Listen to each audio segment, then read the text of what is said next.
Hi, good day parents and kids. Our topic for today is adding without and with regrouping. Let's talk about what is adding without regrouping. Adding without regrouping, also known as addition without carrying.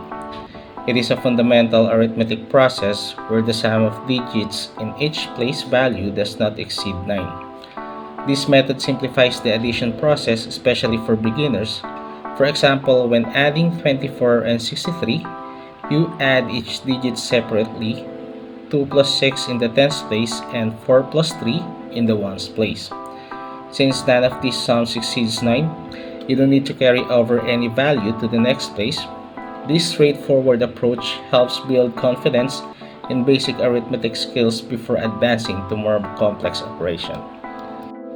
Ibig sabihin daw na itong adding without regrouping, ito daw yung mga numbers na hindi lalagpas dun sa number 9. For example, itong sa ones place 4 plus 3, ang sagot niya ay 7. So, hindi siya lumagpas ng number 9. Dito naman sa tens place, meron tayong 2 plus 6, which is the sum is 8.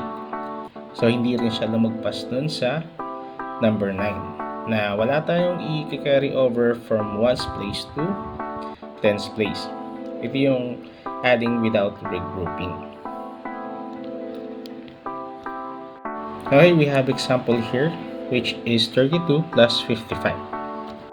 Okay, yung 32 and 55, ang tawag daw sa kanila ay addends. Kung meron man tayong mga pinag-add na numbers, for example, dalawang numbers na pinag-add or tatlong numbers na pinag-add, ang tawag sa kanila ay addends. Yun lang ang lagi natin tatandaan. Ito namang number 2 and number 5, ang pwesto naman nila ay ones place. Ito naman sa number 3 and number 5, ang pwesto naman nila ay tens place. Okay, in addition, let's start adding the ones place, which is 2 plus 5. The answer is 7. After we get the answer of the ones place, let's go proceed to the tens place, which is 3 plus 5 is equal to 8, which is the number 87, what we called as the sum. Therefore, the answer for 32 plus 55 is equal to 87. Okay, let's proceed to the second example, which is 86 plus 13.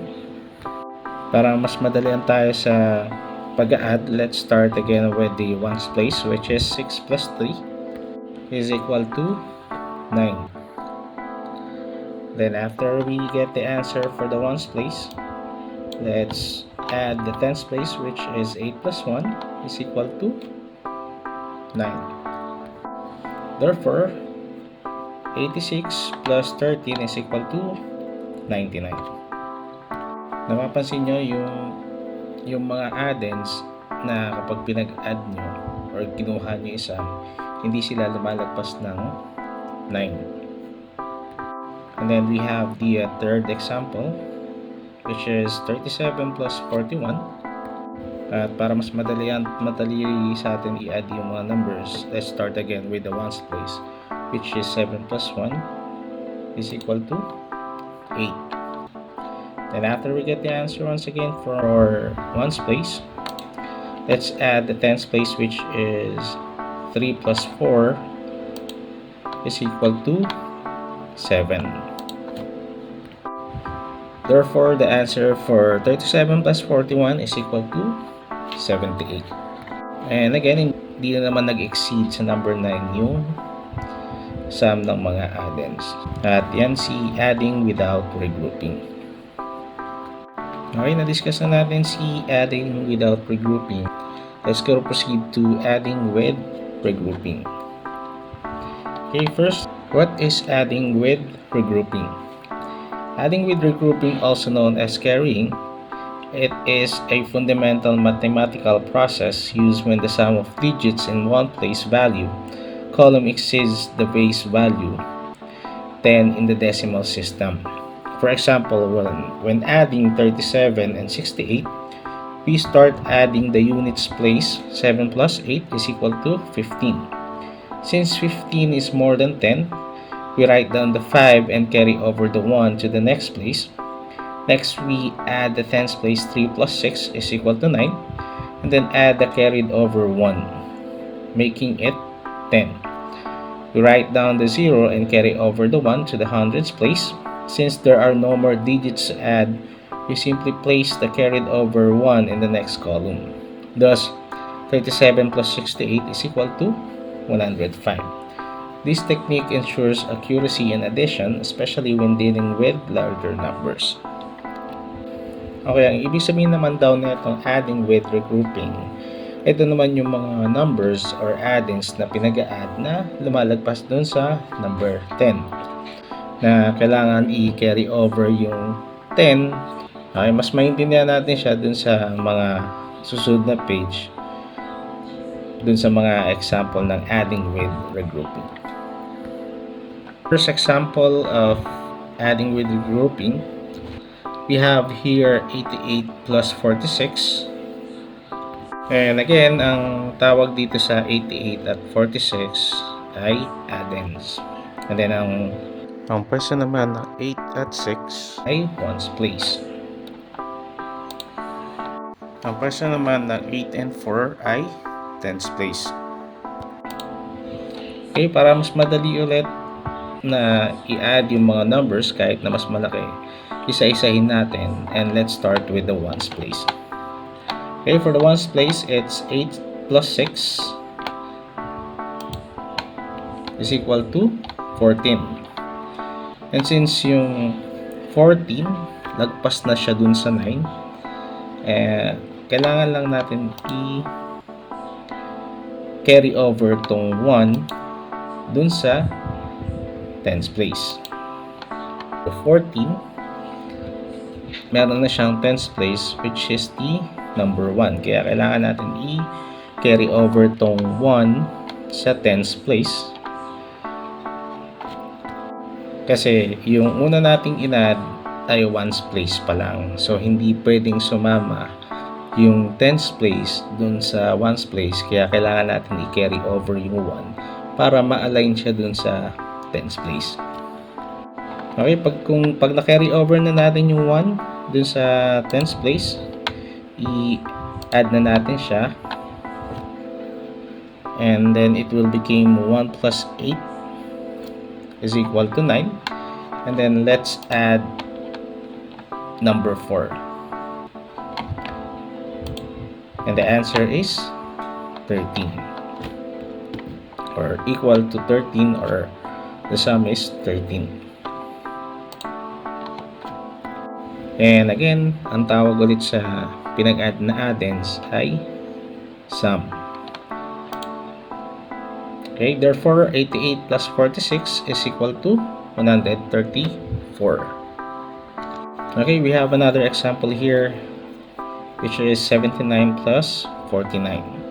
And again, let's start with the ones place, which is 9 plus 9. Answer is 18.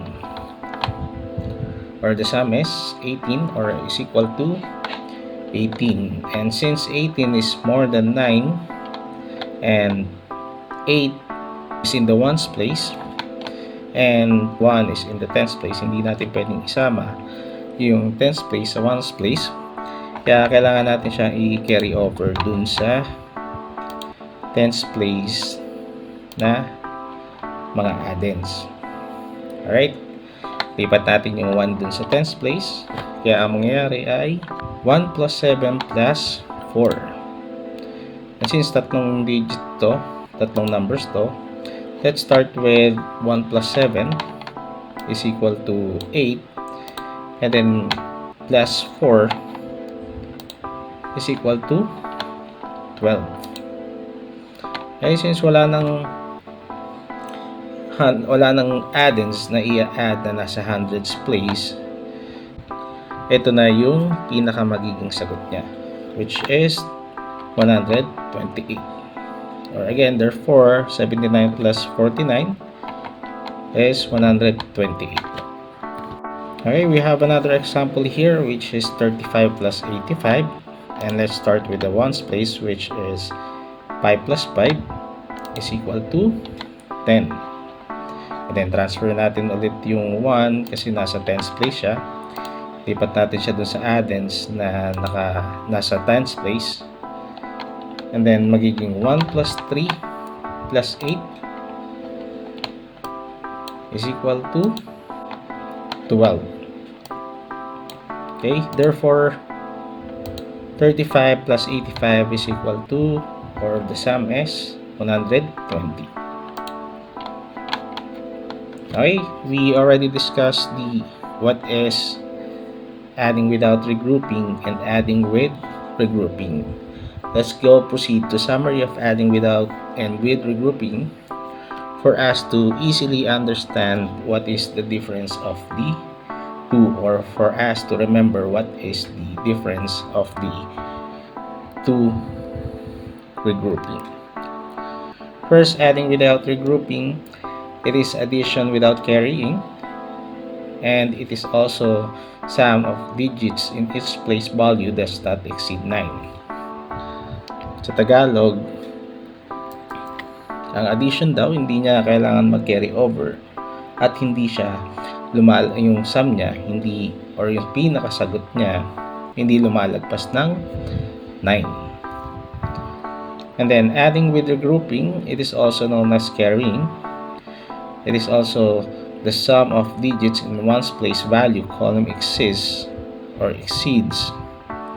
the base value 10 in the decimal system. Okay, para matandaan natin si adding with regrouping, ito yung value ng one's place ay lumalagpas dun sa, or sobra-sobra dun sa number 10, or nag-i-start siya sa 10 pataas na sumusobra siya dun sa number 9, kaya kailangan i-carry over yung nasa tens place at i-align dun sa mga addends na tens place. Okay?